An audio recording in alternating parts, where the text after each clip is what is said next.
Hello friends, welcome to SK stock academy. उम्मीद करते हैं आप लोग अच्छे से होंगे और ट्रेड कर रहे होंगे। लास्ट वीक में हम लोगों ने डिस्कस किया था कि 24,350 एक रेजिस्टेंस का एरिया है और 23,800 एक सपोर्ट का एरिया है। तो आपको दिखेगा कि इस वीक भी प्राइस उसी एरिया को रिस्पेक्ट किया। पूरे वीक ना 23,800 ब्रेक हुआ और ना 23, ये जो गैप का एरिया यहाँ पर हम लोग डिस्कस किए थे कि प्राइस यहाँ तक जाने की कोशिश करेगा। 23,350 के आसपास का हम लोग एक लाइन ड्रॉ किए थे कि ये गैप को फील करके प्राइस वहां पे अगर ब्रेक करता है तो अपसाइड की तरफ जाएगा, नहीं तो प्राइस वहीं पे रुका रहेगा। तो पिछले वीक में हम लोग जो सपोर्ट की बात किए थे 23,800, इस वीक भी प्राइस उसी को रिस्पेक्ट किया। रेजिस्टेंस जो बात किए थे 24,350, तो उस एरिया को भी प्राइस रिस्पेक्ट किया। रिस्पेक्ट करने का रीजन क्या हुआ कि जो पहले हम लोग बात किए कि 20-50 क्रॉस ओवर के बारे में, क्योंकि 50 ऊपर था 20 नीचे था। आइए एक बार देख लेते हैं उसको।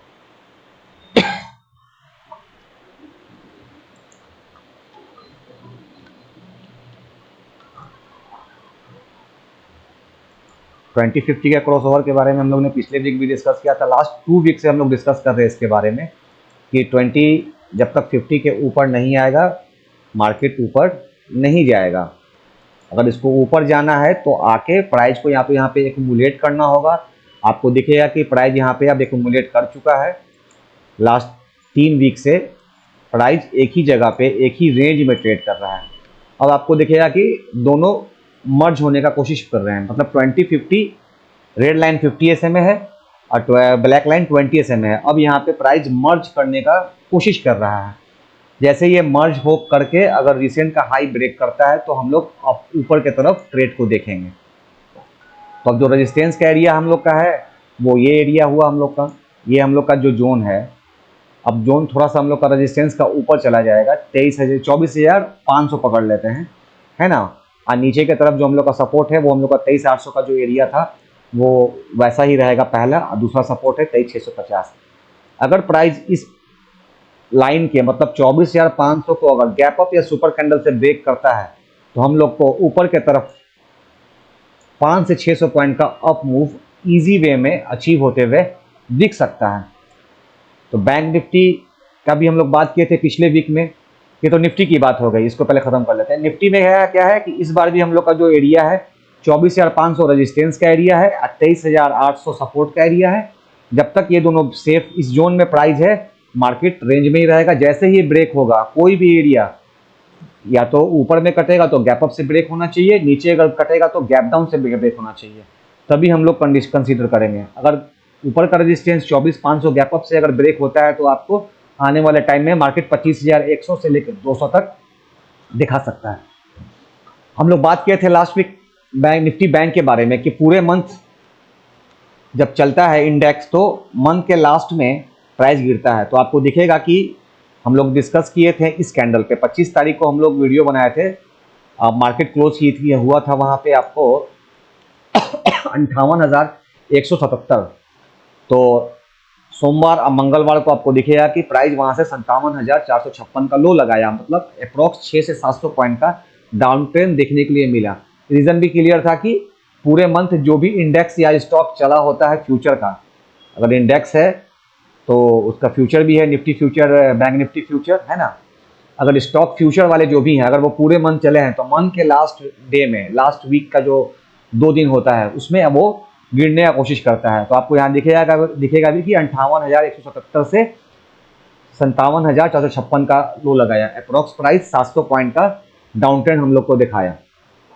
निफ्टी बैंक की ये बात हो गई। अब जैसा प्रोसेस होगा, अभी जब तक ये लेवल ब्रेक नहीं होगा जो निफ्टी का रिसेंट का हाई था 58,700, तब तक बैंक निफ्टी कहीं नहीं जावा। ये अगर ब्रेक होगा तभी प्राइस ऊपर की तरफ जाएगा, नहीं तो हर तेजी में बैंक निफ्टी को डाउन ट्रेंड ही देखना है। तो निफ्टी का हम लोग सपोर्ट समझ गए। बैंक निफ्टी का भी हम लोग सपोर्ट की बात करेंगे तो बैंक निफ्टी का सपोर्ट है वही 57,000 हम लोग का पुराना वाला, और रेजिस्टेंस है 58,800 के ऊपर। सेंसेक्स में भी हम शॉर्ट्स के जरिए बताने की कोशिश किए थे एक्सपायरी ट्रेड के बारे में, आप लोग को टेलीग्राम पे दिख जाएगा या यूट्यूब शॉर्ट्स में भी दिखेगा आपको, तो एक बार उसको देख लेते हैं। हम लोग बात किए थे कि प्राइस अगर 57,100 का जो एरिया था, 77,100 का जो एरिया था वो रेजिस्टेंस का एरिया था। जैसे ही वो ब्रेक होगा तो प्राइस वहाँ 77,500 जाने का कोशिश करेगा। तो इसको स्मॉलर टाइम फ्रेम पे थोड़ा सा हम लोग देख लेते हैं। एक्सपायरी के दिन का जो ट्रेड हम लोग दिए थे उसकी बात कर रहे हैं। एक्सपायरी के दिन का ये ट्रेड है 2 तारीख का। प्राइस पिछले दिन के हाई के ऊपर खुलता है, 77,100 हम लोग का रजिस्टेंस एरिया था, प्राइस इसके ऊपर जाता है, 77,500 हम लोग का सेकंड रेजिस्टेंस था। तो जैसे ही प्राइस फर्स्ट रेजिस्टेंस को ब्रेक करके सेकंड रेजिस्टेंस के पास गया तो वहाँ से रिजेक्शन लिया प्राइस और दोबारा प्राइस आया सपोर्ट के पास। मतलब जो रेजिस्टेंस एरिया था आने वाला टाइम में जब ऊपर से प्राइस नीचे आता है तो वो सपोर्ट का काम करता है। तो आपको यहाँ दिखेगा कि यहाँ पे एक पॉजिटिव कैंडल बनाया सपोर्ट के पास, और जैसे ही ये इसका हाई के ऊपर ये क्लोज हुआ तो वहाँ से आपको एग्जैक्ट मार्केट 57,500 के पास जाके क्लोज कर दिया। आप 500 के आसपास ही जाके प्राइस रुक गया। तो एक्सपायरी ट्रेड भी आप लोग को दिया हुआ था 2 तारीख को, बताया हुआ था शॉर्ट्स के जरिए में कि सपोर्ट रेजिस्टेंस उसका दिया हुआ था, उसको कैसे ट्रेड करना था। जो हमसे क्लास की हमको अच्छे से पता है। कुछ लोगों ने काफ़ी अच्छा किया भी है, कुछ लोगों ने काफ़ी अच्छा किया भी है सेंसेक्स में ट्रेड लास्ट एक्सपायरी में। तो बैंक निफ्टी का जो सपोर्ट या रेजिस्टेंस की बात हो गई, सेंसेक्स का हो गई। सेंसेक्स वाले में हम लोग थोड़ा सा देख लेते हैं कि इसका एरिया क्या बोलता है। सेंसेक्स में साफ दिख रहा है आप लोग को कि ये जो एरिया है, ये जो जोन है, इस जोन में जब तक प्राइस है तब तक प्राइस कहीं, जैसे ये जोन ब्रेक होगा तो यहाँ से आपको अगर इस जोन के 78,400 के ऊपर अगर प्राइस ओपन होती है मंडे को तो वहाँ से आपको 500 पॉइंट का अपमूव देखने का इजी मिल सकता है। और जब तक ये एरिया ब्रेक नहीं हो, नीचे वाला 76,500 का जो जोन है ये हमेशा सपोर्ट का काम करेगा, ये एरिया रेजिस्टेंस का काम करेगा। इस बीच में हम लोग इंट्राडे में जो भी सेटअप बनेगा उसी हिसाब से सेंसेक्स में ट्रेड करेंगे। तो निफ्टी, बैंक निफ्टी, सेंसेक्स तीनों का हम लोग डिस्कस कर चुके हैं। अब थोड़ा सा बात कर लेते हैं सेक्टर रोटेशन के बारे में।